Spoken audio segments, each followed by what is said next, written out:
digging deeper into Jared Kushner's family tree, and more importantly, his grandmother, who was reportedly a Holocaust survivor. But as you know from the last video I did on this, the records weren't really lining up.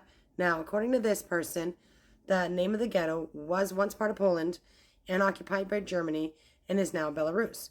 So that would make sense as far as what the records were showing for where they were born. And this person is correct.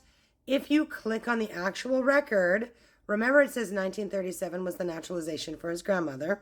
If you click on it, it actually does say 55. That's my fault. I'm sorry. However, there are still other factors that come into play. So in the 1950 census record, the father, Kushner, the son is listed as Joseph, and she's listed as the daughter-in-law.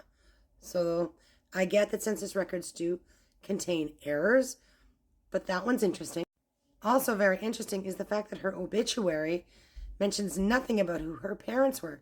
Usually it says daughter of. That's not there. There's also the matter of the U.S. Social Security Claims Index listing her husband's parents as her parents and vice versa on his claims index. Now, there's no actual record to click on here. This is something you'd probably have to order directly from the U.S. Social Security Claims Office. And then we have the U.S. Obituary Collection.